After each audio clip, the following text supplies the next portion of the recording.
Smart et réglo, focus juridique chaque jour avec un avocat, une avocate, un avocat.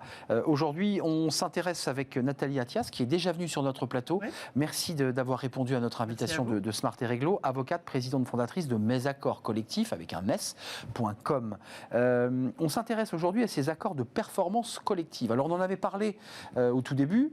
Pour resituer, c'est évidemment les accords Macron de 2017 qui avaient ficeler cette nouvelle mesure. Vous avez 5 bonnes raisons. Vous allez développer les 5 bonnes raisons. C'est vrai qu'en contrepoint, on découvre quand même qu'il y a quelques rififis dans certaines entreprises. Je pense à Airbus, je pense à des sous-traitants à qui on a dit il faut faire plein d'efforts, baisser le salaire, flexibilité. Racontez-nous ces accords collectifs. En quoi c'est utile de le faire et pourquoi il faut les faire ou les accepter? Bien sûr. Alors oui, en effet, c'est une révolution, mais ça existait un petit peu déjà. C'est-à-dire qu'avant 2017, il y avait déjà 3 types d'accords qui permettaient d'intervenir sur des sujets de cette nature. Mais ce qui est révolutionnaire en 2017, c'est d'abord on simplifie, on fait un accord de performance collective qui va permettre à l'entreprise de s'adapter en fait aux évolutions à la hausse ou à la baisse du marché et donc vraiment de pouvoir coller aux besoins de son entreprise. Et ce qui est surtout révolutionnaire, c'est que, c'est ce que dit l'ordonnance Macron, c'est que ça peut contenir des dispositions qui sont contraires au contrat de travail. Et ces stipulations contraires, si elles peuvent s'imposer aux salariés. Elles s'imposent au contrat. Voilà. Et si le salarié refuse, à ce moment-là, l'employeur est légitime à licencier. C'est là la révolution. Pour faute grave et sérieuse ? Non, pas du tout. C'est un motif qui est dicté par l'intérêt de l'entreprise. D'accord. Et donc là, on peut licencier. Alors qu'avant, on ne pouvait pas. C'est-à-dire qu'il fallait justifier du motif économique, etc. Et c'est ça la révolution. Et donc, en fait, du coup, on peut proposer un accord de performance collective aux salariés de l'entreprise. Alors, c'est un accord collectif de droit commun. D'ailleurs, moi, dans ma plateforme que j'étais venue présenter, parce que vous m'aviez gentiment invité pour le faire, j'ai modélisé un accord de performance collective parce que c'est un vrai outil de développement pour l'entreprise. C'est quoi, un contrat de performance collective type, en quelque sorte ? Non, alors c'est un accord collectif que... Parce qu'il varie entre chaque entreprise. Certaines disent, bien sûr. Nous, on va faire baisser plutôt augmenter le travail. On peut faire quoi ? On peut faire... Les leviers, de la modification de la rémunération. Donc, par exemple, ce sont des réductions de primes. Ça peut être aussi de la modification du temps de travail. Donc, Exactement. on peut aussi mettre en place un forfait jour. On peut aller au-delà de la durée légale du travail. Ça s'est fait, par exemple, à Vesoul, chez PSA. En juin 2018, les PSA avaient dit, voilà, moi, je vous propose un accord de performance collective avec la possibilité je crois que c'était une baisse, une réduction des primes de mémoire. Et en contrepartie, je vous préviens, je m'engage à embaucher 80 salariés. Et finalement, ça a marché. C'est-à-dire que non seulement ça a permis de ramener de l'activité sur le site de Vesoul, ça a permis de transformer le site.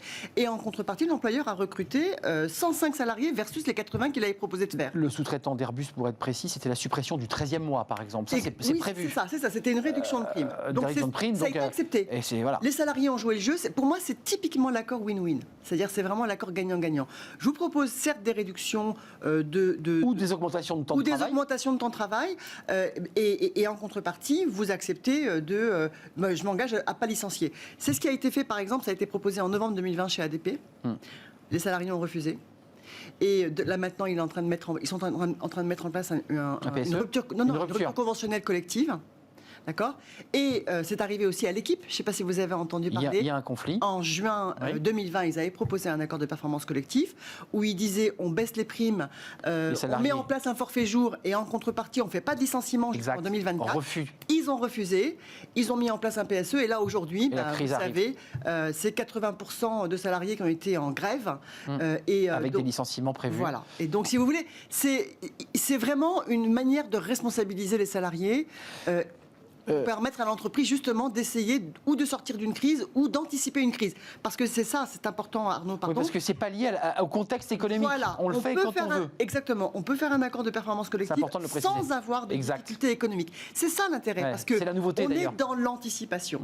Et si on anticipe, on n'est plus dans cet outil. On est dans les outils comme la rupture conventionnelle collective qui, encore que, elle peut se faire également en dehors de difficultés économiques, mais on tombe après dans le PSE, en effet. Le dialogue social, puisqu'il faut en dire un un mot, c'est évidemment sous couvert d'un dialogue social et d'un accord Tout à social. fait. Il arrive fréquemment, et c'est précisé évidemment dans les textes, quand il n'y a pas de délégués syndicaux, on s'appuie sur qui Alors, c'est un accord collectif de droit commun. Donc c'est le délégué du personnel. Par principe, c'est avec les organisations syndicales. S'il n'y a pas de DS, à ce moment-là, ce sera avec un élu qui est mandaté ou non par une OS. S'il n'y a pas d'élu, à ce moment-là, ce sera par un salarié qui sera mandaté ou non par une OS. Grosse responsabilité. Et s'il n'y a rien, à ce moment-là, ça peut être un référendum.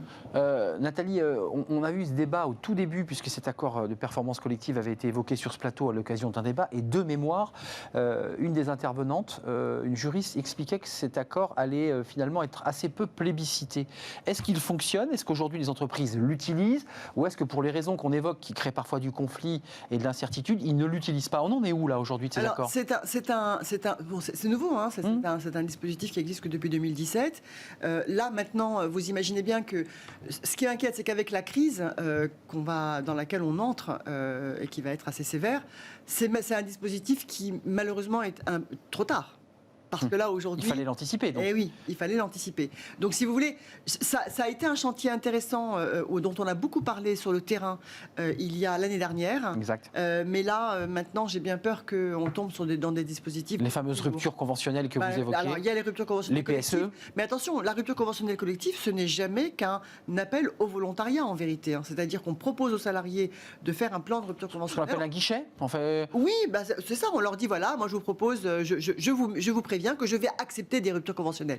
En fait, c'est ça. Parce que la rupture conventionnelle, c'est un accord de gré à gré entre l'employeur et le salarié. Et aux collaborateurs de se présenter à la DRH en disant, moi, je suis prêt. Exactement, je propose. Vous dites que vous allez mettre en place tel et tel dispositif. Ben moi, je suis OK pour partir. C'est comme un appel au départ volontaire, la rupture conventionnelle collective. Donc, sauf que c'est une rupture conventionnelle. Donc, le conseil de Nathalie Attias, au-delà des inquiétudes des salariés, qui ont finalement l'impression de se faire un peu rouler dans la farine, c'est malgré tout, il est utile pour éviter des situations de drames sociaux qui arrivent là. Si vous voulez, aujourd'hui, un salarié qui ne veut pas faire une rupture conventionnelle, l'employeur derrière, il a toujours la possibilité de le licencier. C'est important de le préciser. Oui. Donc, évidemment, après, il faut constituer le dossier, il faut avoir des éléments, il faut avoir un motif, etc. Et là, il faudra justifier la crise économique, le contexte. Et voilà, il faut justifier du motif économique. Alors de la rupture. Mais le problème, c'est que la rupture conventionnelle, il faut être deux. Et aujourd'hui, les salariés n'ont pas vraiment envie d'accepter une rupture conventionnelle parce que derrière, il faut pouvoir retrouver un emploi. Exactement. Et on sait que le marché est un peu tendu. Ouais. C'est une question de stratégie, d'où l'intérêt de faire au bon moment des accords de performance collective qui permettent d'anticiper la crise pour l'amortir le plus possible. Avoir une vision à long terme. Ça suppose d'avoir une vraie réflexion de gestion, et un vrai dialogue social, si je peux me permettre. Un vrai dialogue social, une vraie pédagogie. Mais le dialogue social, on l'a par exemple dans la gestion prévisionnelle des emplois. Oui. Ça aussi, c'est en amont de la réflexion d'anticipation. Merci Nathalie Attias d'avoir fait de la pédagogie sur ces accords de performance collective qui se passent plus ou moins bien en fonction des entreprises, mais qui est un outil, dites-vous, en tout cas utile pour essayer de passer ce moment difficile qu'on va traverser et que l'on traverse. Merci, je rappelle que vous êtes avocate, présidente fondatrice de mesaccords.com. Tout de suite, c'est bien la pause café. Bah oui, faisons une petite pause café. Alors, on va partir en voiture. Bah oui, pourquoi pas partir en voiture? Fanny Griesmer nous explique tout.